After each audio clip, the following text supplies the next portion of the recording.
Everyone, welcome back to DK Education Academy. तो कैसे हो आप लोग? आई होप सभी बहुत अच्छे हो गए अपने अपने घरों में। मैं देव कुमार अपने तहे दिल से आपका स्वागत करता हूं आपके अपने चैनल डीके एजुकेशन एकेडमी में। तो बच्चों, आज हम करने वाले हैं introduction of exercise 9.3 chapter 9 sequence and series class 11th mathematics. So far हमने exercise 9.2 that is AP complete कर ली है और आप लोगों से गुजारिश है कि पहले आप उसको देखें और स्टार्ट करते हैं अपने very first topic that is geometric progression. तो यहाँ पे हमने ज्योमेट्रिक प्रोग्रेशन के बारे में डिस्कस करना है। तो देखिए, बात करते हैं कि ज्योमेट्रिक प्रोग्रेशन पहले कहते किसे है ना। तो लेट्स से मैं एक नंबर ले लेता हूं, कोई भी सीक्वेंस जीपी कब कहलाता है ना। तो मैंने एक नंबर ले लिया, लेट्स सपोज 3 ले लिया मैंने, ठीक है। और एक और नंबर मैंने सोचा जो कि लेट्स से 2 है, ठीक है। क्या है? 2। अब मैंने क्या किया कि हर एक नंबर को इस 2 से मैं मल्टीप्लाई करता गया, जैसे कि 3 2 6, 6 2 12, 12 2 24, 48 एंड सो ऑन। देखिए, बात समझ में आई नहीं आई? देखो, आप यहां पे क्या कर रहे हैं, मैंने क्या किया कि इससे मल्टीप्लाई करते गए, है ना। यानी कि जो पहला नंबर था 3 2 6 हो गया, 6 2 12 हो गया, 12 2 24, 24 2 48 एंड सो ऑन। अब आपने एक बात नोटिस की कि अगर मैं इसको इससे डिवाइड करता हूं, यानी कि सेकंड टर्म को फर्स्ट टर्म से अगर मैं डिवाइड करता हूं तो कितना आता है बेटा? 2। अगर मैं इसको इससे डिवाइड करता हूं दैट इज 12 को 6 से डिवाइड करते हैं तो भी आता है 2। या फिर मैं इसको इससे डिवाइड करता हूं तो 24 इज डिवाइडेड बाय 12 तो भी आपको 2 ही मिलता है। और या फिर इसको आप इससे डिवाइड करते हैं तो भी आपको 2 ही मिल रहा है। यानी कि एक बात समझ में आ गई कि एपी में क्या हो रहा था बेटा। एपी में क्या हो रहा था कि कोई पर्टिकुलर नंबर ऐड हो रहा था और जीपी में क्या हो रहा है कि कोई पर्टिकुलर नंबर मल्टीप्लाई हो रहा है ना, मल्टीप्लाई हो रहा है। तो इसको क्या कहते हैं बेटा? जो नंबर मल्टीप्लाई हो रहा है इसको कहते हैं कॉमन रेशियो। ये सभी में कॉमन रहता है ना, और रेशियो इसलिए क्योंकि देखो रेशियो में तो लिखा है, तो इसको कहते हैं कॉमन रेशियो। तो बेटा इसकी स्टैंडर्ड फॉर्म जो होती है ज्योमेट्रिक प्रोग्रेशन की, वो होती है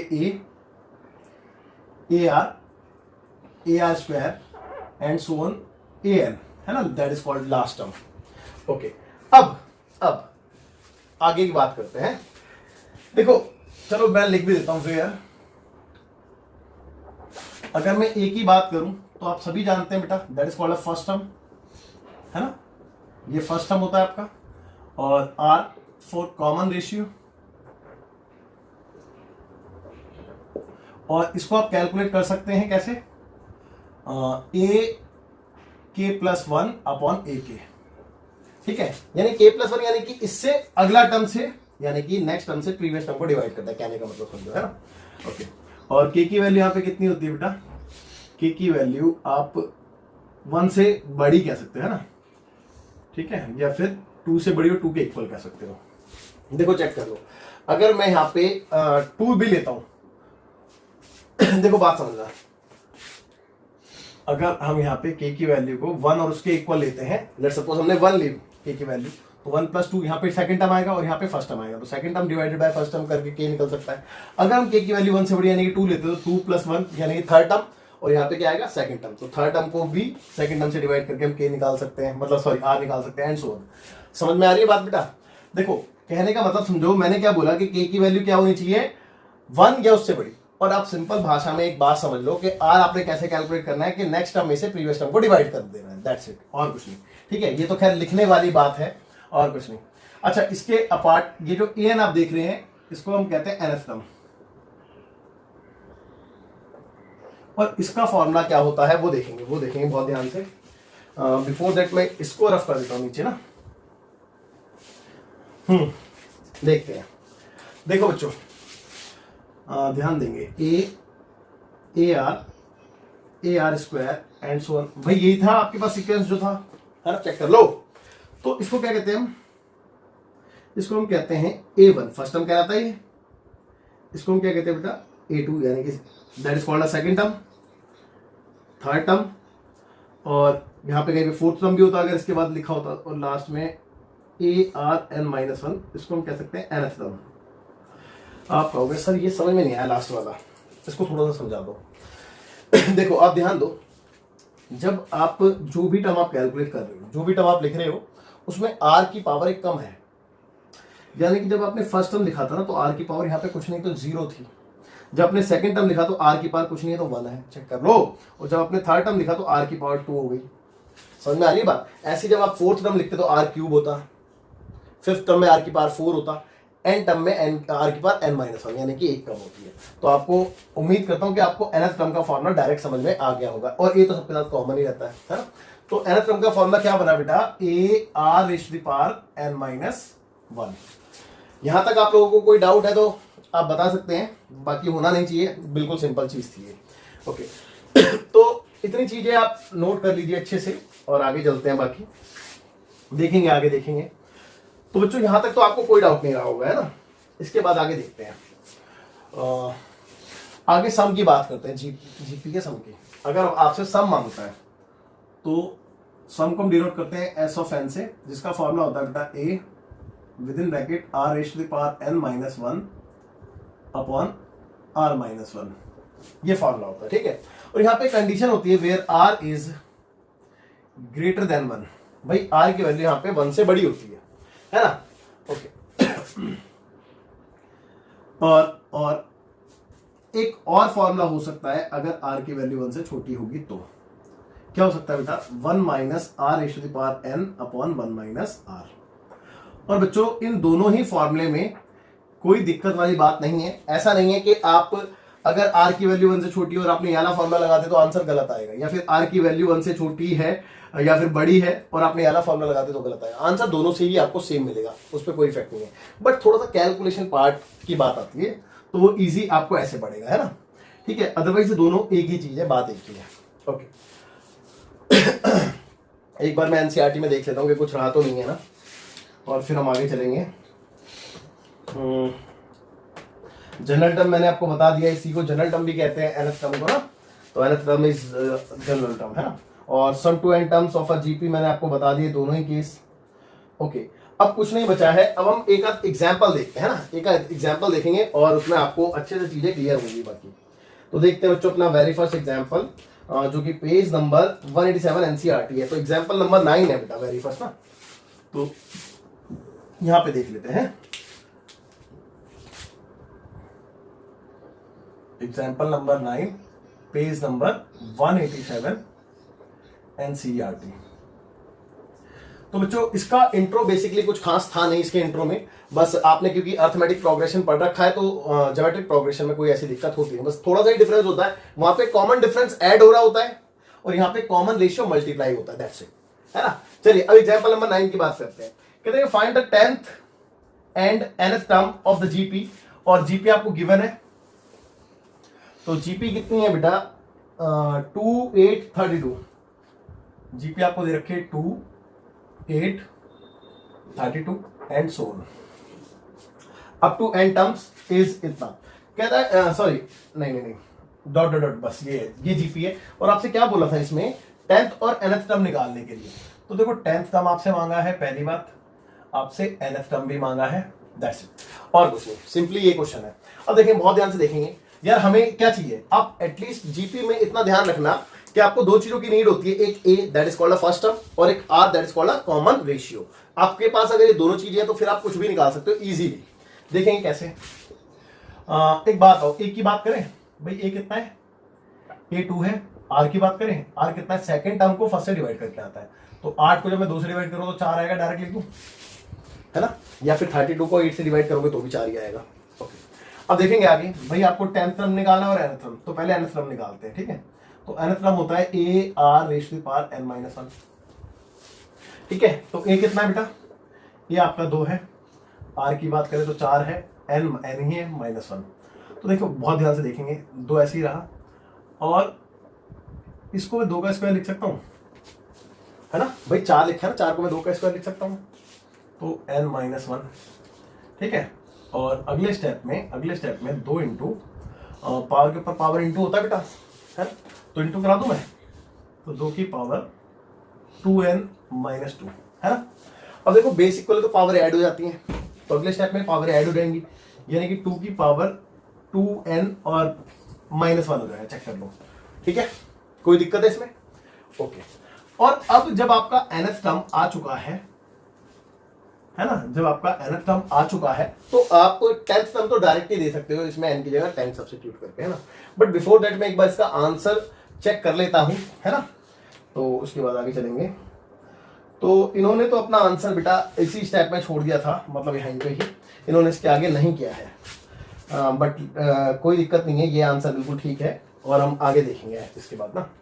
चलिए अब 10th टर्म निकालते हैं। तो 4 10th term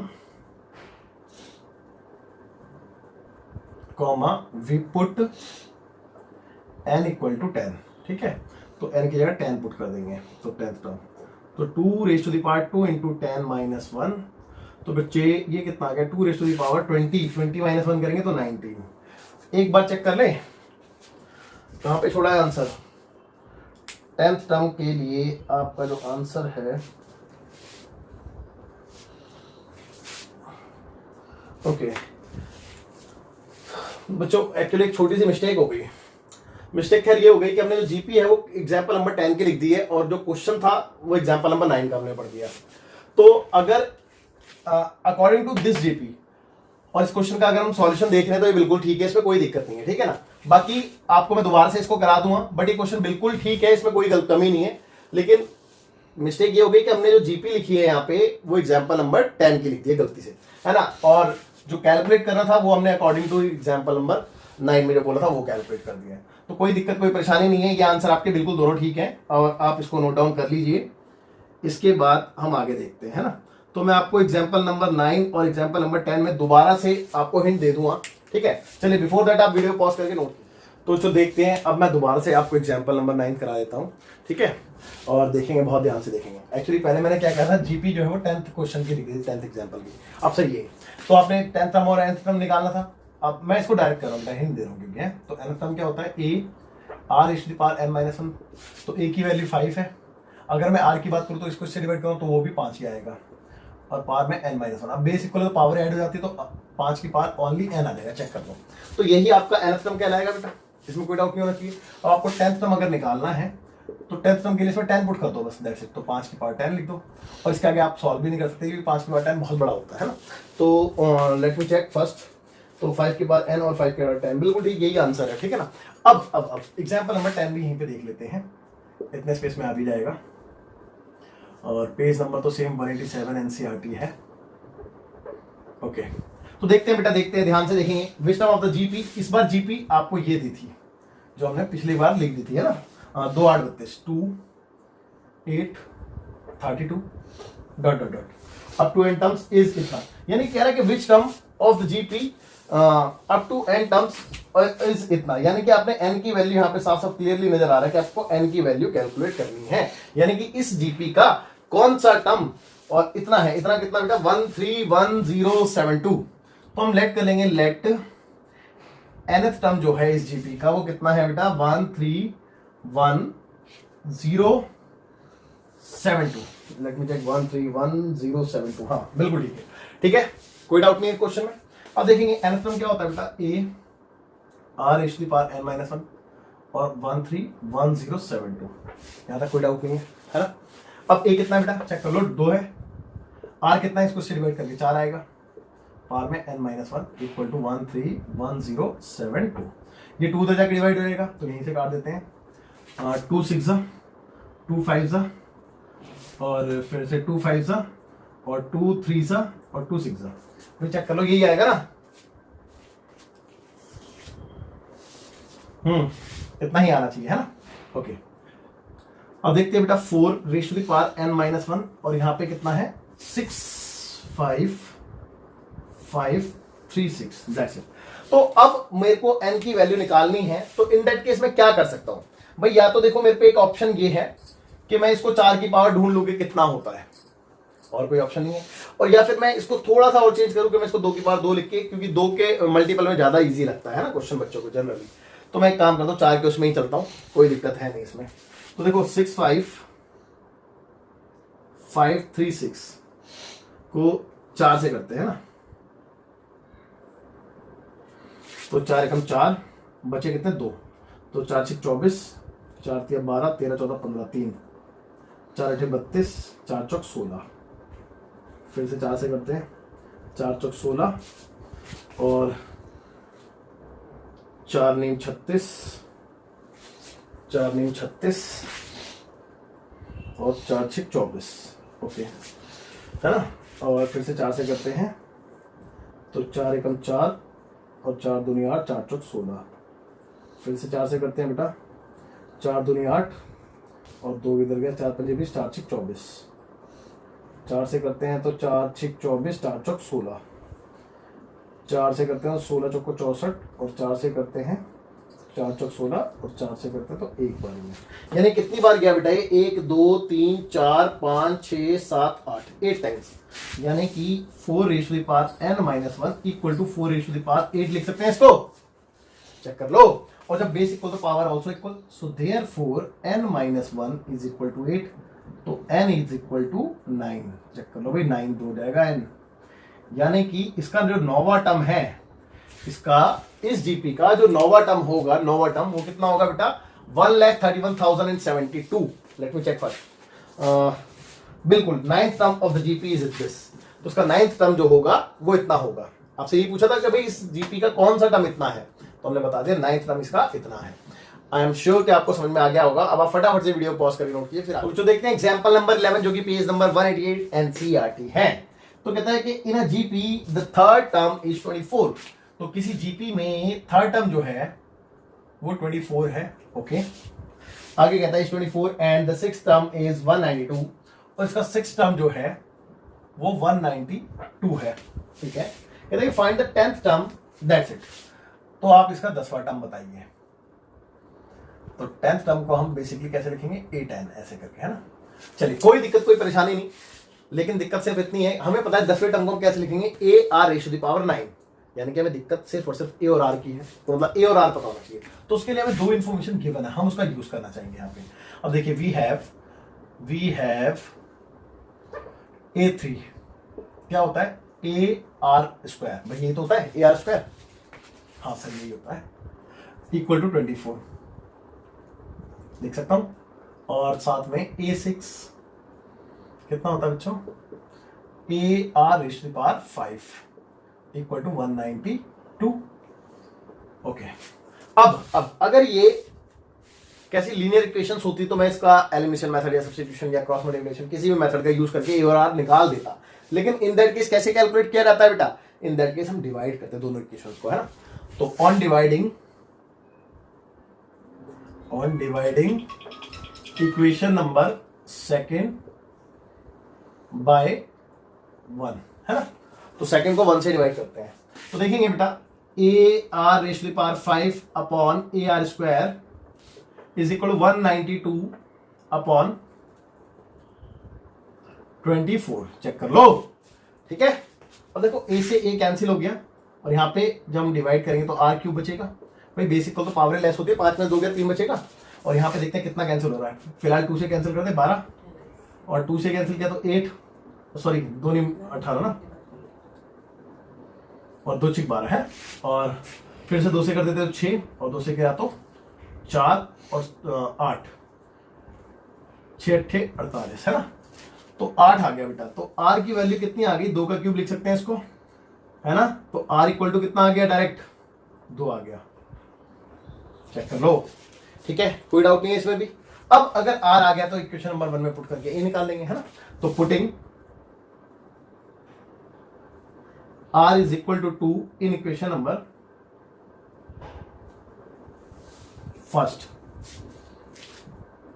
then we get a, r की वैल्यू 2 और इस पे स्क्वायर था, इज इक्वल टू 24। चेक कर लो। और ये कितना? 4, 6 बारी में आएगा तो डायरेक्ट लिख दूं a इक्वल टू 6। भाई देखो ना, 4 आएगा, 4 6 24 होता है, नहीं होता? बिल्कुल। अब 10th टर्म, है ना। तो 10th टर्म के लिए आप थोड़ा सा यहाँ पे देखेंगे, ठीक है। तो इसके बाद यहाँ पे देखेंगे आप। तो now 10th term equal to क्या होगा? ar raise to the power 9। a की बात करें कितना है? 6। r की बात करें तो 2 पावर 9, है ना। अब एक काम कर सकते हैं, देखो जो 6 लिखा है ना, 6 को मैं 3 × 2 भी लिख सकता हूँ और 2 की पावर 1 और 2 की पावर यहाँ पे 9। तो 2 की पावर हो गया कुल मिला के 10। और 2 की पावर 10 जो होता है वो 10 24 होता है, I think so, I am not sure, but मे भी इतना होता है। एक बार मैं चेक करूंगा फिर भी। 3 चौक 12 का 2 कैरी हुआ 1 और 3 2 6 6 और 1 7 0 और 3 एकम 3। मे बी अगर ये आंसर आ रहा है तो इसका मतलब 10-24 ही होता है, बट फिर भी चेक करूंगा मैं। 3072 बिल्कुल ठीक है आंसर है। तो 2 की पावर 10 कितना होता है बेटा? 10-24 होता है। और अगर आपको थोड़ा सा भी डाउट है तो आप इसको 2 की पावर 10 निकाल के देखें। 2 दूनी 4, दूनी 8, दूनी 16, दूनी 32, दूनी 64, दूनी 128, दूनी 256, है ना, और एंड सो ऑन ऐसे करेंगे। 512 इंटू 1024, है ना। ओके, तो आई एम श्योर कि ये क्वेश्चन भी आपको अच्छे से समझ में आ गया होगा। ठीक है, तो आपसे इसका 10th टर्म मांगा था जो कि आपने निकाल दिया है। कितना बेटा? 3072। चलिए अब आप फटाफट से वीडियो पॉज करके नोट करेंगे, फिर आगे देखते हैं। तो जो देखते हैं एग्जाम्पल नंबर 12 जो कि पेज नंबर 188 एनसीईआरटी है। तो इसमें लिखा है बेटा find the sum of first n terms. आपने सम निकालना है पहले एन टर्म्स का। अच्छा एक बात और, मैंने ये छोटा सा जो इंट्रो था उसको मैं रफ नहीं कर रहा हूं, बिकॉज ऑफ आपके सामने फॉर्मुलाज रहेंगे तो ज्यादा इजी रहता है। फिलहाल जब तक जरूरत नहीं, जब तक मैं रफ नहीं कर रहा हूं, मैं इसको छोड़ के ही करा रहा हूं आपको, है ना। तो सम आपने निकालना है फर्स्ट एन टर्म्स का, और कहता है कि and the sum of first 5 terms of the geometric series. देखो आई रिपीट, एक बार क्वेश्चन दोबारा से सुन लो। कहते हैं find the sum of first n terms and the sum of first 5 terms of the geometric series. यानी कि आपको एक तो सम निकालना है n टर्म्स का और पहले 5 टर्म का भी निकालना है, और आपके पास ज्योमेट्रिक सीरीज गिवन है। अच्छा इसने ज्योमेट्रिक सीरीज बोला है, समझ में आई बात? सीरीज, और सीरीज मैंने आपको बताया था कि अगर कोई भी सीक्वेंस के बीच में प्लस का साइन लग जाता है तो वो सीरीज कहलाएगा। तो यहाँ पे जो ज्योमेट्रिक सीरीज है वो प्लस के साइन के साथ होगी, है ना।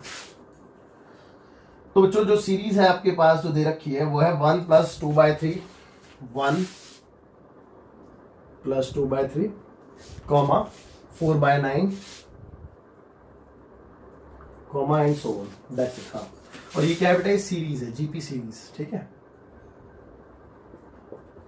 ओके, बस और तो कुछ नहीं है फिलहाल, है। तो क्वेश्चन तो समझ में आ गया होगा, है ना। चलिए अब आगे चलते हैं। भाई ऐसे निकालें, उसके लिए मेरे को एक दो चीज चाहिए होगी, जैसे कि a 1 है, जैसे कि r इसको इससे डिवाइड करके आएगा तो 2/3 आएगा। भाई 2/3 को जब मैं 1 से डिवाइड करूँ तो 2/3 आएगा।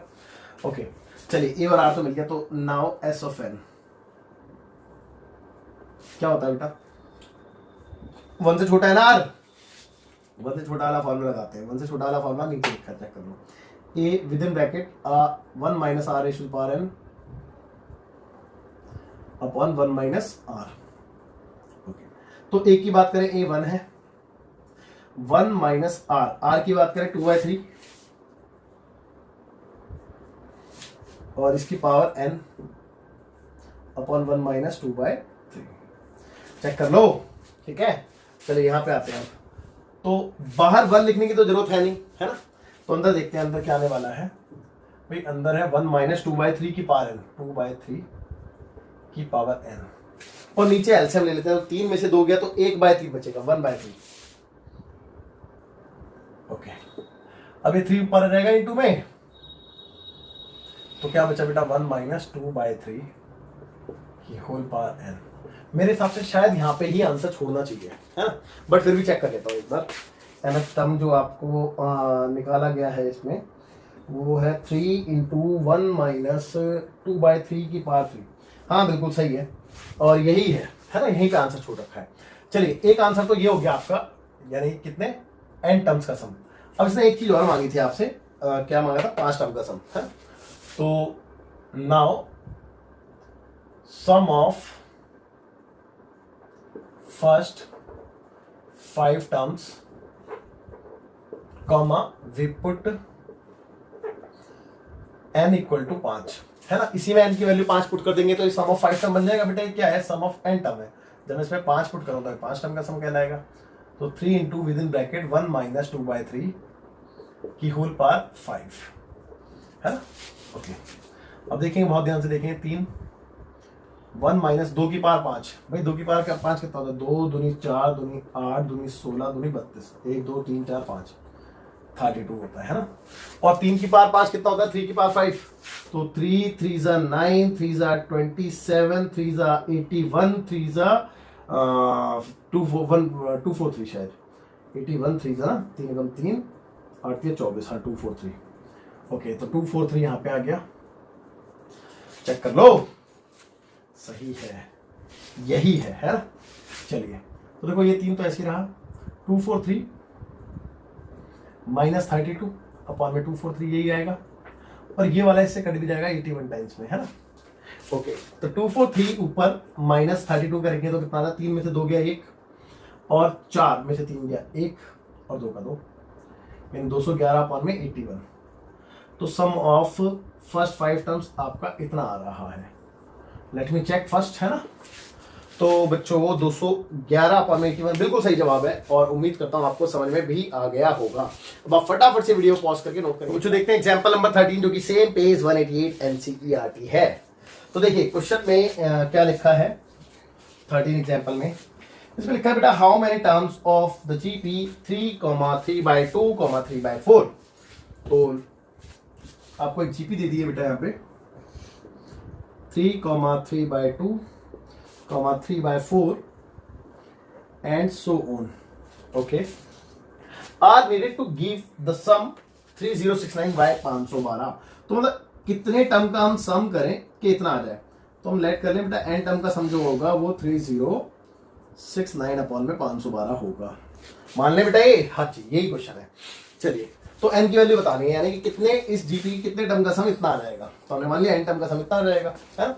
ओके, तो सम अब देखो ए और आर की जरूरत पड़ेगी आपको। तो ए कितना है बेटा 3, और आर की बात अगर हम करें तो दिस डिवाइडेड बाय दिस, यानी कि 3/2 डिवाइडेड बाय 3। तो ये ऊपर चला जाएगा 3 × 1 और 2 × 3, 1/2 आ जाएगा आर की वैल्यू। ओके, तो आर तो आ गया भाई 1/2। अब देखेंगे इसमें पुट करते हैं भाई, एस एन का फॉर्मूला क्या होता है, ए ये वाला लगाया ना क्योंकि आर की वैल्यू 1 से छोटी आई है, तो 1 - r raise to the power n minus upon 1 - r equal to 3069 upon में 512। यहां तक कोई डाउट नहीं है। अब ए की वैल्यू कितनी है बेटा 3 है, चेक कर लो भाई, ये तो 3 है ना। 1 - r की वैल्यू 1/2 है, तो 1/2 raise to the power n upon 1 - 1/2 equal to 3069 upon में 512। अब देखो ये 3 इससे कट जाएगा अभी, 3 एकम 3, 0 का 0, 3 2 नीचे 3 3 9, 10 23 आ गया यहाँ पे। यहाँ तक कोई डाउट नहीं होगा। चलो जो भी बचा है उसको हम यहाँ पे देखते हैं साइड में। तो कितना बचा बेटा न्यूमरेटर में 1 - 1/2। अच्छा एक बात बताना पहले, ये 1/2 की पावर हाफ n है, तो इसका मतलब 1 की पावर n 1 ही होता है, और 2 की पावर n लिख दूं, यानी कि 1 अपॉन में 2 की पावर n, ऐसे भी तो लिख सकते हैं इसको, सर बिल्कुल लिख सकते हैं। और 1 में से 1/2 गया तो 1/2 ही बचेगा यहाँ पे। तो और राइट हैंड साइड में क्या बचा बेटा 1023 अपॉन में 512, ठीक है। ओके, अब देखिए भाई ये डिवाइड में है, इधर आके इनटू में आ जाएगा, तो 1 - 1/2 की पावर n, और ये इधर चला गया मल्टीप्लाई में, तो 10 23 अपॉन में 512 इंटू में 1/2। भाई देखो ना डिवाइड से इंटू में चला गया, है ना। ओके, तो अब क्या बचा है 1 माइनस, देखो अगर मैं इन दोनों को कैलकुलेट करूँ 10 23 और 512 को 2 से करूँ तो 10 24 आता है ना, 10 24, और ये प्लस का है, इधर आएगा माइनस का हो जाएगा। तो बेटा 10 23 अपॉन 10 24 इधर आके हो गया माइनस का, और ये देख रहे हो आप, ये उधर भेज देते हैं, ये प्लस का हो जाएगा 1/2 raise to the power n। Okay, और इट इम्प्लाइज, इसको इधर ही लिख लें 1 अपॉन में 2 raise to the power n equal to, यहाँ पे जब मैं एलसीएम लूंगा तो 10 24 माइनस 10 23 अपॉन 10 24 यही आएगा बेटा जी sir, 1 upon 2 raise to the power n, और देखो माइनस करके 1 आ गया अपॉन में 10 24। अभी थोड़ी देर पहले पिछले वाले क्वेश्चन में मैंने बताया था 2 की पावर 10 जो है 10 24 होता है, याद है आपको। तो यहाँ पे मैं इसको 2 की पावर 10 लिख सकता हूँ। अब देखो कंपेयर करो, तो on comparing we get n equal to 10, ये मिलेगा ना। आंसर चेक कर ले एक बार, बिल्कुल यही मिलेगा और यही आंसर है, और उम्मीद करता हूं कि अच्छे समझ में आ गया होगा। अब आप फटाफट से वीडियो पॉज करके नोट करेंगे, फिर एग्जांपल नंबर 14 जो कि सेम पेज 189 एनसीईआरटी है। तो मैं क्वेश्चन को रीड करूं, आप लोग ध्यान सुनेंगे। कहता है the sum of 3 terms of a GP is 13/12, यानी कि 3 टर्म का हमें सम दे रखा है 13/12। Okay, and their product is -1, और उसका प्रोडक्ट हमें -1 दे रखा है, ठीक है। आगे कहता है find the common ratio and the terms, यानी कि आपने टर्म्स भी निकालने और कॉमन रेशियो भी निकालने। अब देखो बच्चों इस टाइप के क्वेश्चन में कॉन्सेप्ट है, जब भी आपके पास रिलेशन आए कितने टर्म्स का बेटा, 3 टर्म्स का, कितने टर्म्स का, 3 टर्म्स का, तो आपने हमेशा क्या लेट करें, 3 टर्म्स आपने लेट करने हैं। देखो कॉमन रेशियो को आपने यहाँ पे आर लेना है और जो 3 टर्म्स होंगे आपके वो होंगे ए अपॉन आर, ए और ए आर। ठीक है, हमेशा याद रखना इस टाइप के क्वेश्चन में अगर 3 टर्म का कोई क्वेश्चन आता है तो आपने तीनों टर्म्स को ये लेट करना है। अगर 4 टर्म्स आ जाए इसी टाइप के क्वेश्चन में, तब अगर मान लो 4 टर्म्स आ जाते हैं तो आपने कॉमन रेशियो को लेट करना है आर स्क्वायर। ठीक है, तो देखिए क्या बनते हैं 4 टर्म्स, ए आर क्यूब बनेगा बेटा अगला टर्म, और इससे पहले वाला टर्म ए अपॉन में आर और ए आर क्यूब, चेक कर लो। ठीक है, तो आपके 4 टर्म्स ये वाले बनेंगे, है ना। आपको सर समझ में नहीं आया, एक बार दोबारा से बताओगे। देखो यार आप इसको इससे डिवाइड करो, ए अपॉन में r is divided by a upon में आर क्यूब। तो इसका मतलब क्या होता है बेटा, इसका इससे इंटू इसका इससे इंटू, है ना। तो ए इंटू आर क्यूब अपॉन में ए इंटू आर, ए से ए कैंसिल, आर से एक आर कैंसिल, तो कितना आ गया आर स्क्वायर। और वही तो मैंने बोला था आपसे आर स्क्वायर। तो आप देख रहे हो कि बेटा ये जो आ रहा है ये जीपी में ही आ रहा है ना। तो आप हमेशा याद रखना अगर आपके पास ऐसा कोई क्वेश्चन आता है जिसमें 4 टर्म का रिलेशन है, सम एंड प्रोडक्ट है, तो आप इस टाइप से लेट करेंगे, है ना। और अगर मान लो 5 टर्म का आ जाता है तो 5 टर्म्स का आ जाता है तो फिर से आपने कॉमन रेशियो तो आर ही लेना है, लेकिन टर्म क्या लेट करना है बेटा वो देख लेते हैं।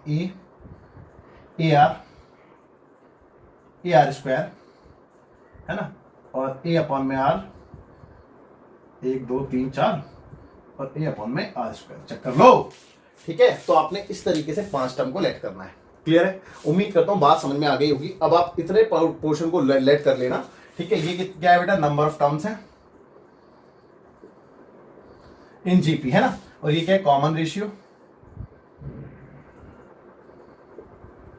ओके, और ये क्या है बेटा, ये टर्म्स हैं जो आपने लेट करने हैं। उम्मीद करता हूं कि बात आपको समझ में आ गई होगी। अब मैं इसको रफ कर रहा हूं और अपने क्वेश्चन पे प्रोसीड करते हैं, है ना। तो इस बात का ध्यान रखना बेटे, अगर आपने इस तरीके से चलोगे तो डेफिनेटली आप इजीली आंसर निकाल पाओगे। लेकिन अगर आपने सिंपली जैसे कि मैंने यहाँ पे लेट कर लिए होते ए आर स्क्वायर, तो बेटा आंसर तो यहां से भी आ जाता, बट बहुत लेंथी हो जाता क्वेश्चन, है ना। तो इसीलिए मैंने आपको सही तरीका बताया। तो आप लेट कर लो सबसे पहले, लेट द थ्री टर्म्स, ये मैं दोबारा देख लूंगा कोई बात नहीं। 3 टर्म्स आर, कौन कौन से बेटा, ए अपॉन में R comma A R. Clear है बच्चों। अब अकॉर्डिंग टू द क्वेश्चन यानी कि प्रश्न के अनुसार, क्वेश्चन में ये लिखा था कि बेटा इनका जो सम है वो 13/12 है और इनका प्रोडक्ट जो है वो -1 है। तो पहले प्रोडक्ट की बात करता हूं मैं। तो प्रोडक्ट क्या है बेटा, ए अपॉन में आर इंटू ए आर, ये आपको -1 गिवन है। अब देखो इससे बेनिफिट क्या मिलता है, इस तरीके से लेट करने से ये कैंसिल होकर डायरेक्ट ए की वैल्यू आ गई। लेकिन अगर आपने सोचो ए आर स्क्वायर लेट क्या होता तो आप डायरेक्ट वैल्यू नहीं निकाल पाते। तो ये सबसे बड़ा बेनिफिट मिलता है इस तरीके से लेट करने में। ठीक है, ध्यान रखना। अब यहाँ पे हो गया बेटा ए क्यूब इज इक्वल -1, तो ए इज इक्वल -1 ही आएगा।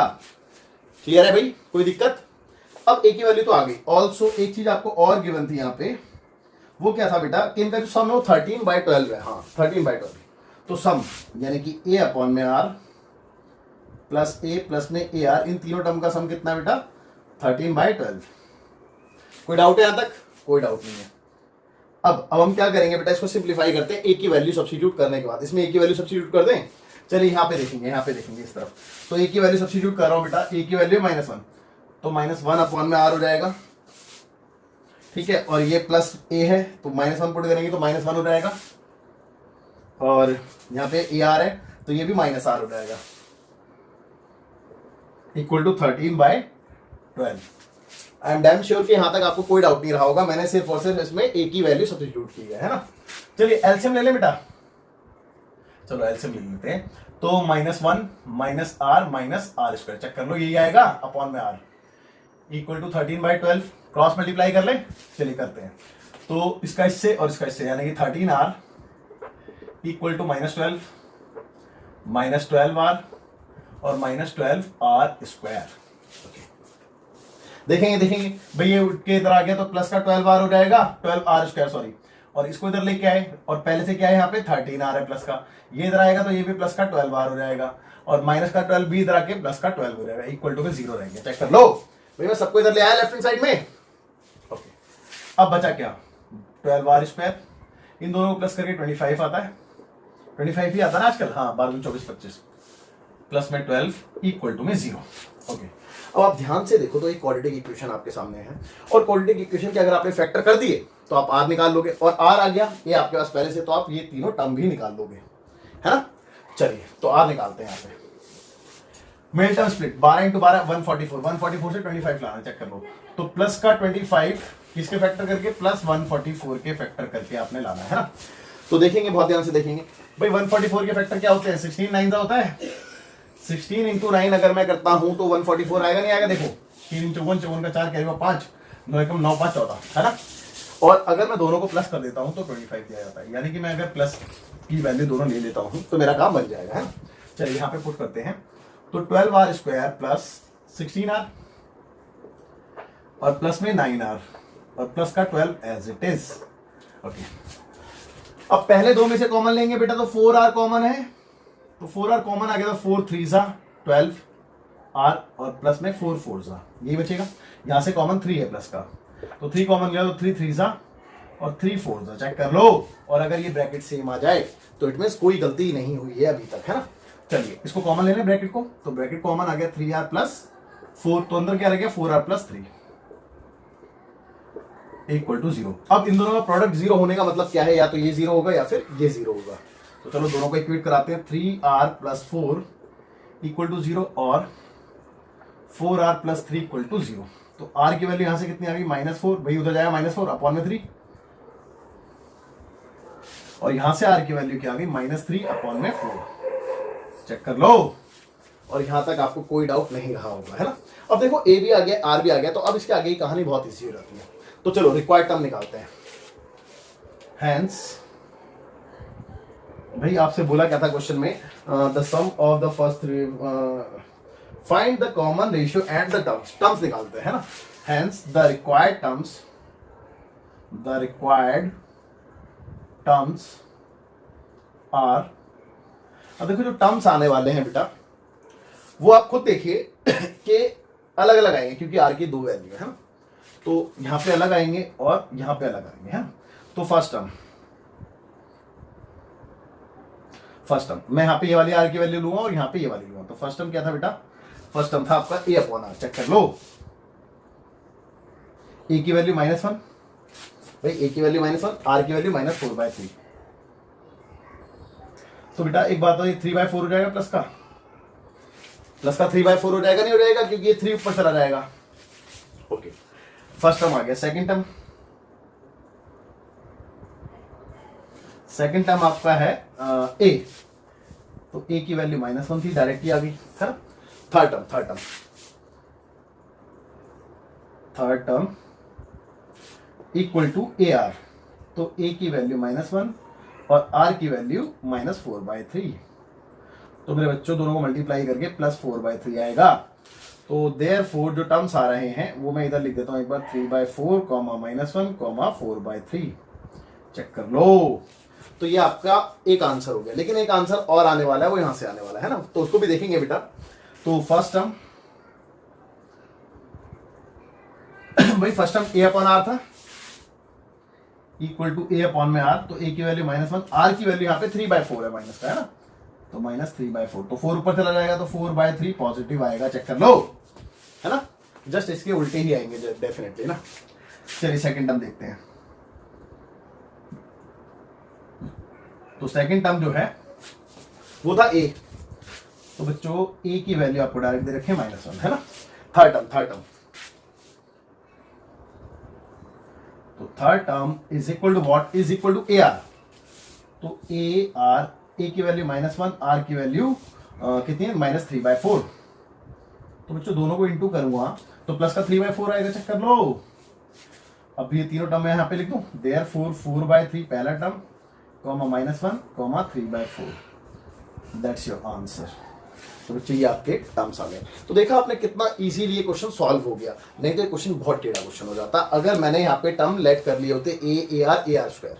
तो ये कॉम्बिनेशन जो मैंने आपको बताया, ये आप याद रखना 3 टर्म के लिए, 4 टर्म के लिए, 5 टर्म के लिए एंड सो ऑन, आगे भी हो सकता है, तो उसी हिसाब से आपने लेना है। क्लियर है? चलिए अब फटाफट से वीडियो पॉज करके नोट करेंगे, फिर देखते हैं आगे। तो बच्चों देखते हैं क्वेश्चन नंबर 15, जो कि पेज नंबर सेम 189 एनसीईआरटी है। और आपको बता दूं आपकी जानकारी के लिए कि मोस्ट इंपॉर्टेंट क्वेश्चन है ये, तो बहुत इंपॉर्टेंट क्वेश्शन है। आप एक क्वेश्चन देखिएगा ध्यान से, तो इसके जैसे 3-4 क्वेश्चन है एनसीईआरटी में, आपसे सारे डेफिनेटली हो जाएंगे इजीली, है ना। चलिए बहुत ध्यान से देखेंगे। दैट इज एग्जांपल नंबर 15 ना। तो कहते हैं find the sum of the sequence. आपके सामने एक सीक्वेंस है बेटा, अब वो सीक्वेंस क्या है, लेट्स से 7 7 7 7 7 4 बार 7 dot dot and so on to N terms. इसका आपने सम निकालना है ना। इसका आपने क्या करना है बेटा, सम निकालना है। चलो तो अब इसका मेरे को अगर सम निकालना है तो मैं इसको सम की फॉर्म में लिख लेता हूं। तो इसका सम मैंने लेट कर लिया, लेट से एसएन, है ना। एसएन इसका सम है। किसका बेटा, क्या है sequence 7 plus 7 7 plus 7 7 plus dot dot dot plus up to N terms. Okay देखो यहाँ पे प्लस का साइन नहीं था बेटा, प्लस मैंने खुद लगाया, यहाँ पे कॉमा था। क्यों? क्योंकि मैं जब सम निकाल रहा हूं तो सम तो प्लस करने से ही आएगा ना, जाहिर सी बात है ना। तो ओके अब देखेंगे बेटा इस टाइप के क्वेश्चनों को हमने कैसे सॉल्व करना। अगर आप ध्यान से देखो तो ये जीपी नहीं है, ये जीपी नहीं बनाएगी भाई। मैं इसको इससे डिवाइड करूंगा तो कितना आएगा, 11 आएगा। इसको इससे डिवाइड करूं तो कितना आएगा, सोच लो। तो ये डेफिनेटली जीपी तो नहीं है, तो उसको हमने जीपी बनानी है, जीपी से रिलेट कराना है। ठीक है, देखेंगे कैसे। तो देखिए आपने क्या करना है, आपने इसमें से ना 7 को कॉमन ले लेना है। मान लो कि कॉमन ले लिया हमने 7 बाहर, तो अंदर क्या रह गया 1 1 1 1 1 plus up to N terms. कर सकते हैं हम ऐसा? जी बिल्कुल कर सकते हैं। अब 9 से इंटू और 9 से डिवाइड करना है, हमेशा ऐसे ही करना है बेटा। ठीक है, तो 7 अपॉन में 9 भाई 9 से डिवाइड कर दिया और 9 से इंटू अंदर कर रहा हूं मैं। 9 plus 99 plus 999 plus dot dot dot plus up to N terms. Okay अब इसके बाद क्या करना है आपने, देखेंगे बहुत ध्यान से देखेंगे। तो 7/9 तो एज इट इज रहा। इस 9 को आप देख रहे हो तो इसको आपने 10 की पावर 1 - 1 लिखना है भाई। 10 की पावर 1 तो छोड़ो, आप 10 - 1 तो लिख सकते हो ना। तो 10 - 1 9 के इक्वल आएगा। और 10 की पावर 1 मैंने जानबूझ के लिखा है, वो मैं आपको बता दूंगा। 10 की पावर 1 बेसिकली 10 ही तो होता है। अब 99 को आप क्या लिख सकते हो, 100 - 1, तो 100 की जगह 10 की पावर 2 - 1 लिख दो, चलेगा ना। बिल्कुल सर। इसको क्या लिख सकते हो, 999 को बेटा 1000 - 1 है। तो 1000 को हम क्या लिख सकते हैं, 10 की पावर 3 - 1। कोई दिक्कत है भाई? 1000 ये 999 को मैं क्या लिख सकता हूँ, 1000 - 1 और 1000 को लिख सकता हूँ 10 की पावर 3, है ना। Okay plus dot dot dot plus up to N terms. Okay अब बहुत ध्यान से देखेंगे क्योंकि अब हमने सेपरेट करना है इसको। तो 7/9 एज इट इज। देखो आप ये जो 10 वाली देख रहे हो सीरीज, इसको आप सेपरेट कर लो। 10 की पावर 1 प्लस 10 की पावर 2 प्लस 10 की power 3 plus dot dot dot plus up to N terms. Okay और ये जो -1 आप देख रहे हैं इसको अलग कर लेते हैं। तो प्लस भाई एक काम करें, इसका माइनस कॉमन ले लें तो माइनस बाहर आ जाएगा। तो 1 + 1 + 1 plus dot dot dot plus up to N terms. Okay उम्मीद करता हूं कि कोई डाउट नहीं रहा होगा भाई। मैंने एक सीरीज अलग कर ली, दूसरी सीरीज अलग कर ली। अब बहुत ध्यान से देखेंगे, आपको सारी बातें समझ में आएंगी। देखो इसको अगर मैं ध्यान से देखूं, ठीक है, किसको बेटा, 10 की पावर 1 प्लस 10 की पावर 2 प्लस 10 की power 3 plus dot dot and so on up to N terms, है ना। तो आप इसको ध्यान से देखें तो ये जीपी बन चुकी है। देखो ना, मैं इसको इससे डिवाइड करता हूँ 10 ही आएगा, इसको इससे डिवाइड करूँ तो भी 10 ही आएगा। तो कॉमन रेशियो इक्वल आ रहा है, तो इट मींस ये जीपी बन चुकी है। अब जीपी में क्या हो रहा है बेटा, यहाँ पे प्लस है सब में, यानी कि जीपी का सम है ना। तो मैं यहाँ पे जीपी का सम का फॉर्मूला लगा सकता हूँ। ठीक है, तो जीपी के सम का फॉर्मूला मैं यहाँ पे अप्लाई कर सकता हूँ। तो मैं वही काम करने जा रहा हूँ, यहाँ पे मैं जीपी के सम का फॉर्मूला लगाने जा रहा हूँ। तो 7/9 वो तो बाहर है, वो एज इट इज रहने वाला है। और विद इन ब्रैकेट जीपी के सम का फॉर्मूला क्या होता है बेटा, 2 फॉर्मूले लिखवाए, एक ये रहा। जब आर की वैल्यू 1 से बड़ी हो तो ये वाला लगाओ, तो ये वाला लगाएंगे क्योंकि आर की वैल्यू तो 10 आई है ना। तो फॉर्मूला क्या होता है, ए की value first term that is 10, check कर लो। आर की पावर एन, आर कितना 10 ही है, और 10 की पावर एन ही आएगा क्योंकि एन टाइम्स तक ही तो है। और फिर -1 अपॉन आर माइनस वन यानी कि टेन माइनस वन। चेक कर लो, कोई दिक्कत इसमें? और इसको ध्यान से देखा, इसको ध्यान से देखना। अब बच्चे ना यहाँ पे कंफ्यूज हो जाते हैं थोड़ा। देखो यहाँ पे क्या लिखा है, मैं यहाँ पे लिख के दिखाता हूँ, 1 + 1 + 1 + dot dot dot plus up to n terms, मतलब n टाइम्स तक ये 1 को प्लस किया गया है। मानते हो बात?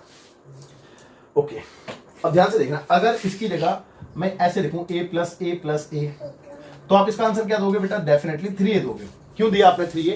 क्योंकि a को 3 टाइम्स तक प्लस किया गया था। अगर मैं इसको 5 टाइम्स तक लिखता a + a + a + a + a, तो आप इसका आंसर 5a देते, है ना, क्योंकि 5 टाइम्स तक इसको प्लस किया गया था। अगर मैं इसी को n टाइम्स तक प्लस करूंगा अप टू n टर्म्स, तो आप इसका आंसर क्या देते? an देते, है ना भाई।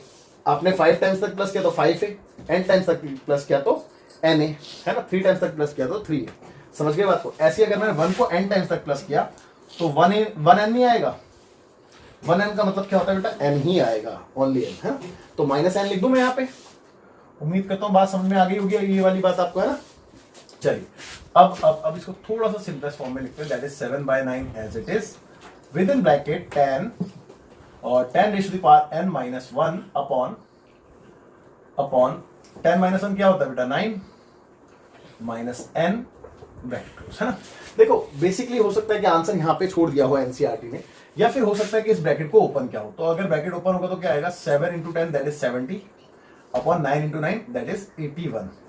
और इस ब्रैकेट को तो हम सेम ही रखेंगे, 10⁻n - 1 और माइनस भाई 7/9 इससे भी तो मल्टीप्लाई होगा, तो ये रहेगा 7n/9। That's your final answer. और उम्मीद करता हूँ आपको बहुत अच्छे समझ में आया होगा, बट इसको मैं रफ कर देता हूँ पहले, आप कंफ्यूज हो जाओगे इसकी वजह से। ये क्वेश्चन का पार्ट नहीं है, ये सिर्फ आपको समझाने के लिए था। तो क्वेश्चन तो ये है बेटा जो भी है ना, और बहुत अच्छा क्वेश्चन था, काफी इंपॉर्टेंट क्वेश्चन था, ठीक है। इसके ऊपर 4 क्वेश्चन, यानी टोटल 4 क्वेश्चन है ऐसे एनसीईआरटी में। अब आप चारों कर सकते हो इजीली, ठीक है। चलिए फटाफट से वीडियो पॉज करो। तो जो देखते हैं एग्जाम्पल नंबर 16, बहुत छोटा सा है तो मैंने सोचा यहीं पे कर देता हूँ, है ना। तो पेज नंबर सेम 190 भी सेम नहीं बेटा, 190 पे, है ना। तो क्वेश्चन में लिखा है a person has 2 parents and 4 grand parents and 8 great grand parents and so on. यानी कि एक पर्सन है, उसके जो पेरेंट्स के बारे में यानी कि पूर्वजों के बारे में कुछ ऐसा लिखा है कि 2 उसके पेरेंट्स हैं और 4 उसके ग्रैंड पेरेंट्स हैं और 8 जो है उसके वो ग्रेट ग्रैंड पेरेंट्स हैं, है ना, एंड सो ऑन। इस तरीके से है। ओके, तो आगे क्या कहता है बेटा? आगे कहता है find the number of his ancestors during the 10 generations preceding his own. यानी कि आपने इनकी 10 जनरेशंस की टोटल पूर्वज बताने हैं ना। तो बच्चों n की वैल्यू आपको यहाँ पे पता चल रही है 10 है, और अगर मैं a की बात करूं तो a की वैल्यू भी पता चल रही है 2 है, और अगर मैं r की बात करूं तो इसको इससे डिवाइड करके 2 ही आने वाला है। भाई चेक कर लो। तो आपने क्या निकालना है? इसके टोटल पूर्वज निकालने हैं ना। ओके, तो S10 निकाल लूं मैं। Sn का फॉर्मूला लगा के क्या होता है? Formula a r⁻n - 1 upon r - 1। ठीक है, सिंपल है तो इसलिए हिंट दे रहा हूं मैं, है। तो S10 आपको कैलकुलेट करना है, तो a की वैल्यू 2 है, चेक कर लो। r की बात करें तो r की वैल्यू भी 2 है, n 10 है, -1 अपॉन r - 1। ठीक है, अब देखिए भाई 2 एज इट इज, और यहाँ पे क्या बचा ब्रैकेट में? 2 की पावर 10 यानी कि 10 24 होता है, अभी बताया था थोड़ी देर पहले, और अपॉन में 1 बचा। चेक कर लो, है ना। तो कितना हो गया बेटा? ये हो गया 2 × 10 23। भाई 10 23 हो जाएगा -1 करके, और दोनों को इंटू करके 2 0 4 6 ये आ रहा होगा, है ना। तो एक बार मैं चेक कर लो बेटा इसके कितने पूर्वज हैं पिछले 10 सालों में। एक बार आंसर चेक कर लेते हैं। ancestors है इसके, hence the number of ancestors preceding the person is 2046। बिल्कुल सही जवाब है, ठीक है। और उम्मीद करता हूं कि आपको समझ में आ गया होगा, ठीक है। कोई दिक्कत कोई परेशानी नहीं, बिल्कुल इजी क्वेश्चन था, ठीक है। हमने कैलकुलेट कर दिया और फटाफट से इसको नोट करेंगे, फिर इसके बाद देखते हैं एक छोटा सा concept, that is geometric mean, है ना। फिर उसके ऊपर 1 2 4। चलिए बच्चों, तो अब हम देखते हैं एक छोटा सा कॉन्सेप्ट, और काफी इंपॉर्टेंट कॉन्सेप्ट है, दैट इज ज्योमेट्रिक मीन। हमने एपी में बच्चों अर्थमेटिक मीन पढ़ा था, आपको याद होगा, है ना। अर्थमेटिक मीन हमने एक में पढ़ा था, ज्योमेट्रिक मीन जीपी में होता है ना। अब देखिए ज्योमेट्रिक मीन होता क्या है। आपने देखा था अर्थमेटिक मीन में हमने क्या देखा था कि कोई भी दो नंबर्स के बीच में अगर मैं कोई नंबर इंसर्ट करता हूं जिससे कि जो सीक्वेंस बनेगा वो एक एपी सीक्वेंस बन जाए तो वो अर्थमेटिक मीन कहलाता था। सेम बात है यहाँ पे भी कि अगर कोई दो पॉजिटिव नंबर हैं और अगर मैं उनके बीच में इंसर्ट करता हूं कोई नंबर तो जो सीक्वेंस बन रहा है वो एक जीपी बन जाए तो जो नंबर इंसर्ट हो रहा है वो क्या कहलाएगा बेटा, वो कहलाएगा आपका ज्योमेट्रिक मीन, है ना। देखते हैं भाई, दो नंबर है, पॉजिटिव दो नंबर है, लेट्स से 2 और 8। मैंने एक नंबर इंसर्ट किया 4, तो अगर ये सीक्वेंस जीपी बन रहा है तो ये 4 जो है वो क्या कहलाएगा, ज्योमेट्रिक मीन कहलाएगा। आप कहोगे सर कैसे, चेक कर ले पहले एक बार। भाई इसको इससे डिवाइड करोगे आप 2 आएगा, इसको इससे डिवाइड करोगे तो भी 2 आएगा, तो सीक्वेंस तो जीपी बन रहा है, तो इसका मतलब ये जो 4 है ये इन दोनों नंबर का क्या कहलाएगा, जीएम कहलाएगा, ज्योमेट्रिक मीन। अच्छा चलो ज्योमेट्रिक मीन कहलाएगा। अब बात ये आती है कि सर ज्योमेट्रिक मीन कहलाएगा तो सही, ये बात तो हमें समझ में आ गई कि ज्योमेट्रिक मीन क्या होता है, लेकिन इसको कैलकुलेट कैसे करेंगे हम। चलो इस बात को समझते हैं। अगर मान लो कि भाई मैं यहाँ पे सिंगल नंबर इंसर्ट कर रहा हूं इन बिटवीन 2 पॉजिटिव नंबर्स, तो कैसे कैलकुलेट करते हैं, या फिर मोर देन 1 नंबर इंसर्ट करेंगे तो कैसे कैलकुलेट करते हैं, ध्यान से समझेंगे। देखिए भाई मैंने 2 नंबर को ए और बी लेट कर दिया और इसके बीच में मैं अगर एक नंबर जी इंसर्ट कर रहा हूं तो क्या होगा। एक बात हो, मेरे को ये पता है कि ये सीक्वेंस क्या बनने वाला है, क्या बनने वाला है, जीपी बनने वाला है। तो अगर ये एक जीपी है तो मुझे ये भी पता होना चाहिए कि इसका कॉमन रेशियो सेम आएगा। भाई इसको इससे डिवाइड करूं या फिर इसको इससे डिवाइड करूं, बात एक ही है ना। तो चलिए सेकंड वाले को मैंने फर्स्ट से डिवाइड किया, यहाँ पे भी भाई थर्ड वाले को मैंने सेकंड से डिवाइड किया। अब इसका क्रॉस मल्टीप्लाई, तो जी इंटू जी जी स्क्वायर हो गया और ये हो गया ए इंटू बी। अब बेटा जी इज इक्वल टू कितना हो गया, अंडर रूट ए भी हो गया, नहीं हो गया जी सर, बिल्कुल हो गया। तो यानी कि जी फॉर ज्योमेट्रिक मीन हमने कैलकुलेट करना सीख लिया है 2 नंबर के बीच में। तो हम क्या करेंगे, दोनों नंबर का स्क्वायर रूट निकाल लेंगे उनके प्रोडक्ट का, है ना। तो सिंगल ज्योमेट्रिक मीन अगर हमने निकालना है in between 2 positive number that is A and B, तो हम कैसे निकालेंगे बेटा, simply under root A B कर देंगे, है ना। अच्छा चलो ये बात तो हमने सीख ली। अब अगर हमने एक नंबर ना इंसर्ट करके एक से ज्यादा नंबर इंसर्ट करने होते तो कैसे करते, है ना, तो कैसे करते हैं। चलिए इस बात को समझते हैं, इसको हटा दूं, इस बात को समझते हैं, बहुत ध्यान से समझेंगे। देखिए मान लेते हैं कि हमारे पास 2 नंबर हैं, लेट्स से ए और बी, इसके बीच में मैं कुछ नंबर इंसर्ट कर रहा हूं, n नंबर्स इंसर्ट कर रहा हूं, G1 G2 G3 dot dot dot और Gn, है ना, और लास्ट में B। तो मैंने ये इसमें n नंबर इंसर्ट करे बेटा, आपको नजर आ रहे हैं, और ये क्या बना रहा होगा, ये जो सीक्वेंस बन रहा है ये एक जीपी सीक्वेंस बन रहा होगा, इसमें कोई डाउट नहीं है। ओके अब बात ये आती है कि सर मैं इनको कैसे ऑब्टेन करूं।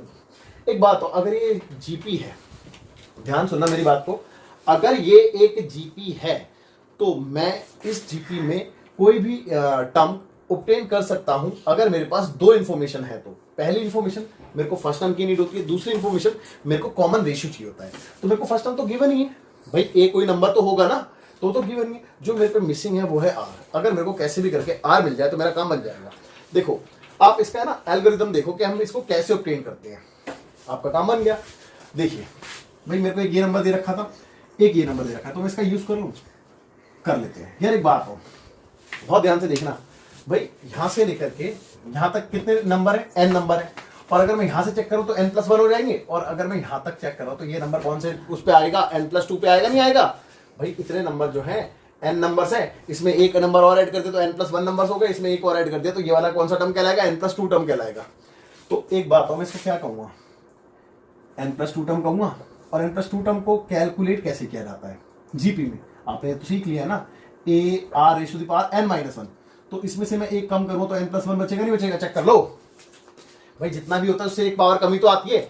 अगर यहाँ पे 5वां टर्म लेता तो मैं ये 4 नहीं लेता, r⁴ है ना, समझ गए ना बेटा मैं क्या कहना चाह रहा हूं, इससे कम लेते हैं ना। ओके देखते हैं भाई, इसकी वैल्यू मेरे को दे रखी है b, तो मैं यहाँ पे सब्स्टिट्यूट कर सकता हूँ इसकी जगह। a तो a ही है, r पता नहीं, वो मैं कैलकुलेट करना चाहता हूँ, और n+1 एज इट इज। यहां तक आपको कोई डाउट नहीं रहा होगा। मेरा पर्पस है ओनली r को कैलकुलेट करना, है ना। चलिए कैसे करेंगे भाई, इसको इधर ले अपॉन में, तो b अपॉन में a is equal to r⁻n+1, check कर लो। ओके सर बिल्कुल ठीक है। तो तो it implies R equal to, अब आर इक्वल टू मैं क्या लिखने वाला हूं वो 2 मिनट में समझते हैं। देखो पहले एक चीज बताता हूं, अगर मान लो यहाँ पे कोई वैल्यू x है और इसकी पावर 3 है और यहाँ पे a है, तो x बराबर क्या होगा, a की पावर 1/3 होगी नहीं होगी। भाई यहाँ पे जो भी पावर होती है 1 में समथिंग चली जाती है। तो सेम अगर किसी x की पावर n है और बराबर a है तो x इक्वल टू क्या होगा, a की पावर 1/n होगा। मानते हो बात, स्क्वायर का स्क्वायर रूट बनता है नहीं बनता जी, बिल्कुल। तो अगर इसकी पावर n+1 है तो ये भी तो अपॉन में चली जाएगी इस तरफ, तो बेटा b/a raise to whole power 1/n+1 बन जाएगा नहीं बन जाएगा, बिल्कुल बन जाएगा। और देखो आपने r निकालना सीख लिया है, और अब जब आपके पास r आ गया तो 1/1 आपने मल्टीप्लाई करते रहना है, आपका आंसर आपके पास होगा, है ना। चलिए, मुझे पता है आपको बहुत अच्छे समझ में नहीं आया होगा, एक काम करते हैं, एक क्वेश्चन लेते हैं, इसको समझने के लिए हम एक एग्जाम्पल लेते हैं और उसके थ्रू हम बहुत अच्छे समझने वाले हैं, है ना। चलिए देखेंगे। तो बच्चों एग्जाम्पल नंबर 17 देखते हैं, है ना, इसी के ऊपर है एग्जाम्पल नंबर 17 और I think so page number 191, no 190, तो 190 एनसीईआरटी है ना। ओके, इसको देखते हैं, बहुत ध्यान से देखेंगे। तो बच्चों इसमें लिखा है इंसर्ट 3 नंबर्स, देखो यहाँ पे 3 नंबर को इंसर्ट करने को बोला है आपसे। इंसर्ट 3 नंबर्स बिटवीन 1 and 256, तो 1 और 256 के बीच में आपने 3 नंबर को इंसर्ट करना है ना। चलिए ठीक है, आगे कहता है so that the resulting sequence is a GP, तो रिजल्टिंग सीक्वेंस आपको जीपी मिलने वाला है। अब देखिए बहुत ध्यान से भाई, तो आपकी जीपी जो मिलने वाली है वो क्या मिलने वाली है, देखो 1 फिर G1 comma G2 comma G3 comma 256, ये होगा नहीं होगा, कोई डाउट है इसमें भाई। 3 नंबर को इंसर्ट कर दिया मैंने इन दोनों के बीच में, चेक कर लो। तो बेटा ये जो मेरे को मिला सीक्वेंस, ये क्या मिला मेरे को, जीपी सीक्वेंस मिला। अब मेरे को ये 3 नंबर्स को कैलकुलेट करना है। चलिए, अब जैसे कि मैंने बताया आपको आर की जरूरत है और आर को कैसे ऑब्टेन करना है वो मैंने सिखा दिया। अब पहला, दूसरा, तीसरा, चौथा, जब 3 टर्म ऑब्टेन किए तभी मैंने कहा था ये 2 ज्यादा होंगे, तो 5वां नहीं होगा यार। देखो ना, पहला ये है, दूसरा, तीसरा, चौथा, 5वां ही तो होगा ये, तो इसीलिए तो इसको n+2 बोल रहा था मैं। चलिए ठीक है, तो ये 5वां टर्म है आपके पास 256, है ना। 5वें टर्म को कितना दे रखा है आपको, 256, और 5वां टर्म होता क्या है, a r raised to the power 4 is equal to 256। a की बात करें तो a की वैल्यू पुट कर दूं यहाँ पे 1, है ना, तो 1 तो खत्म ही हो गया, तो r raised to the power 4। अब 256 कितने की पावर 4 होती है, मेरे ख्याल से 4 की पावर 4 ही होता है, देखेंगे बट देखेंगे। 256 4 से क्या, तो 4 से 24 और 4 चौक 16, 4 से क्या 4 एकम 4 और 4 से 24, फिर 4 से क्या 4 चौक 16, फिर 4 से क्या 1, तो बिल्कुल 4 की पावर 4 होता है ना। तो 4 raised to the power 4। अब जब पावर इक्वल तो base also equal, so therefore R की वैल्यू आपको मिल गई यहाँ पे कितनी, 4, चेक कर लो।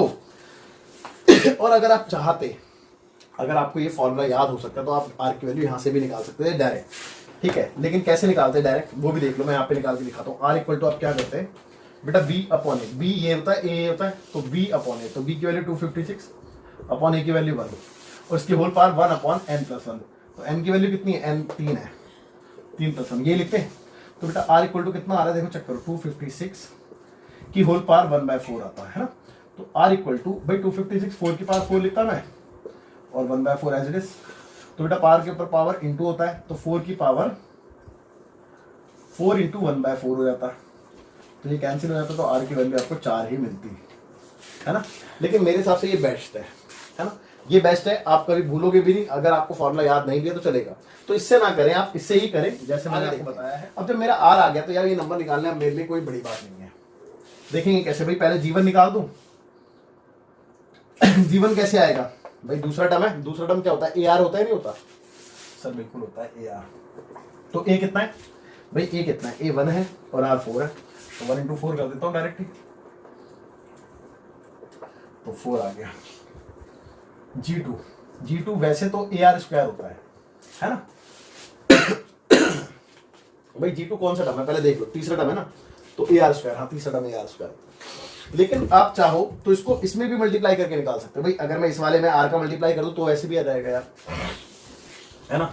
तो आप चाहो तो वैसे भी निकाल सकते हो। तो देखो 1 × R का स्क्वायर कितना था, R यानी कि 4 था, तो 4 का स्क्वायर, तो 16 ही आएगा, है ना।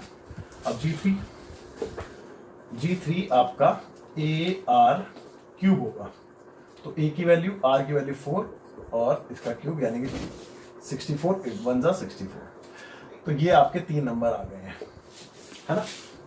ठीक है, उम्मीद करता हूँ समझ में आ गया होगा आपको अच्छे से। अब एक बार चेक कर ले आंसर।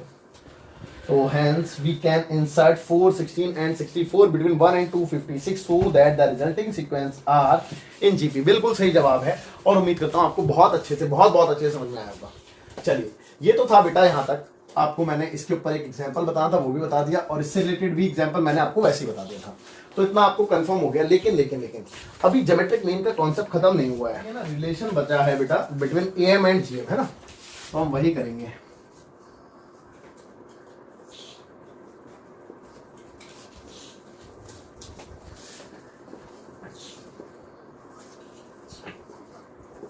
तो relation between arithmetic mean and geometric mean, relation कहो, रिलेशनशिप कहो, है ना, इनके बीच में क्या रिलेशन होता है वो देख लेते हैं। चलो ठीक है, तो हम बात कर रहे हैं अर्थमेटिक मीन या ज्योमेट्रिक मीन की। अगर हम बात करेंगे तो 2 नंबर्स के लिए ही निकालते हैं, तो वो 2 नंबर A और B है मान लेते हैं। तो चलिए ठीक है, देखेंगे, बहुत ध्यान से देखेंगे भाई। अगर मैं अर्थमेटिक मीन की बात करता हूँ तो मार्कर चेंज कर देता हूँ जरा। अगर मैं जैसे अर्थमेटिक मीन की बात कर रहा हूँ in between A and B, तो क्या होगा, A + B/2, यही सिखाया था आपको। जी सर, बिल्कुल सिखाया था। ओके, अच्छा, अर्थमेटिक मीन जो है इसको मैं A से डिनोट कर दूं, चलेगा? यहाँ पे नहीं, यहाँ पे लिखता हूँ, चलेगा बेटा? A से डिनोट कर दिया मैंने इसको, है ठीक है। ज्योमेट्रिक मीन क्या होगा, 2 टर्म्स के बीच में √AB, और इसको मैं G से डिनोट कर देता हूँ, ठीक है। ओके, अब ध्यान से देखेंगे भाई, A + B = 2A हो जाएगा, नहीं हो जाएगा? बिल्कुल हो जाएगा। और सिमिलरली AB = G² हो जाएगा, नहीं हो जाएगा? भाई चेक कर लो भाई, रूट हटेगा तो नहीं समझ में आई भाई, स्क्वायरिंग बोथ साइड कर दी ना मैंने, बिल्कुल सही है। अब एक काम करते हैं, देखो बहुत ध्यान से देखेंगे, हम क्या कर रहे हैं, हम सब्ट्रैक्ट कर रहे हैं, इस वाली इक्वेशन में से इस वाली इक्वेशन को सब्ट्रैक्ट कर रहे हैं, ठीक है ना, यानी कि AM में से GM को सब्ट्रैक्ट कर रहा हूँ।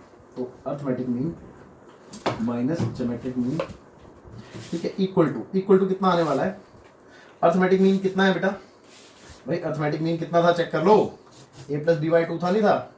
बिल्कुल था। और माइनस ज्योमेट्रिक मीन कितना था, √AB था। यहां तक कोई डाउट नहीं रहा होगा, है ना। ओके, अब मैंने यहाँ पे एलसीएम ले लिया, तो A + B - 2 √AB ऐसा कर सकता हूँ। अच्छा एक बात हो, मैं ऐसा भी लिख सकता हूँ, इस A की जगह √A का स्क्वायर और B की जगह √B का होल स्क्वायर, है ना, लिख सकता हूँ।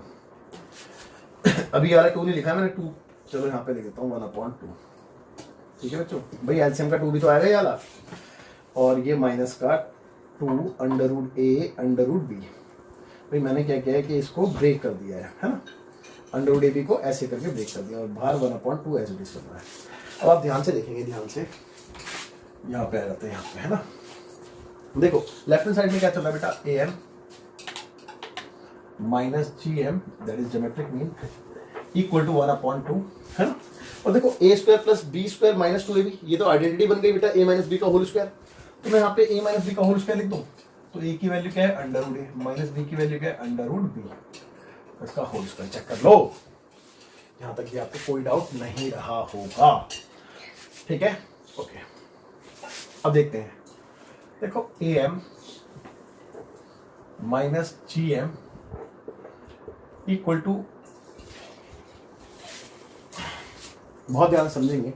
अच्छा एक बात हो, A और B की कुछ भी वैल्यू रही होगी, मैं कह रहा हूँ एनीथिंग, कोई भी वैल्यू रही होगी, वैसे तो डेफिनेटली पॉजिटिव वैल्यू की बात हुई थी तो पॉजिटिव वैल्यू ही होंगी, लेकिन A और B की कुछ भी वैल्यू रही होगी पॉजिटिव वैल्यू, तो क्या इस ब्रैकेट का आंसर नेगेटिव आ सकता है? मेरे को बस इतनी सी बात का जवाब जानना है कि क्या इस ब्रैकेट का आंसर नेगेटिव आ सकता है?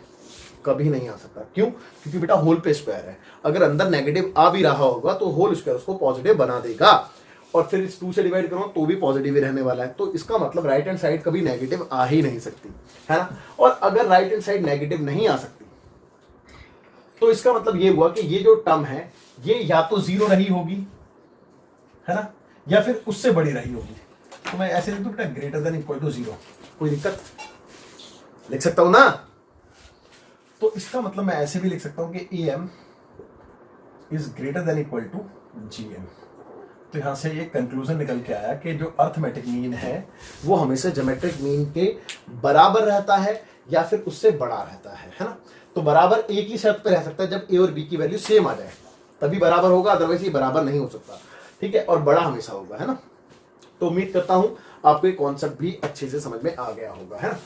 ओके तो बेसिकली हम यहाँ पे रिलेशनशिप देख रहे थे, है ना। अब एक छोटी सी चीज और देखते हैं, देखिए समझेंगे। एक काम करते हैं, आपने क्वाड्रेटिक इक्वेशन सुनी है बेटा, है ना। क्वाड्रेटिक इक्वेशन क्या पढ़ी है हमने, x² minus sum of zeros. अब जीरोस वो कुछ भी हो सकते हैं, ठीक है, और into x plus product of zeros, है ना। भाई ये क्वाड्रेटिक इक्वेशन होती है नहीं होती, कोई डाउट है इसमें? नहीं, कोई डाउट नहीं है। तो मैं काम करता हूं, मैं क्वाड्रेटिक इक्वेशन की बात करने वाला हूं कि let A and B be two zeros of quadratic equation. तो हमने मान लिया कि किसी भी क्वाड्रेटिक इक्वेशन के A और B जो है वो दो जीरोस हैं, है ना। अब ध्यान से सुनेंगे, इस बात को ध्यान समझेंगे। तो देखो क्वाड्रेटिक इक्वेशन क्या रहेगी बेटा, K with in bracket x² minus, भाई ये अगर ये जीरोस है तो सम ऑफ जीरोस करते हैं हम, into x plus product of zeros यानी कि A इंटू B। चेक कर लो कोई दिक्कत नहीं। अब देखेंगे भाई, ये तो K तो आपको पता ही है कि K हम अगर कोई फ्रैक्शन आता है तो उसको एडजस्ट करने के लिए लगाते हैं ना। देखो x² एज इट इज, इसमें कुछ नहीं हो सकता, लेकिन A प्लस B की अगर मैं बात करूं तो मैंने यहाँ पे कहीं पे निकाली थी, उसकी वैल्यू देखो 2 है ना।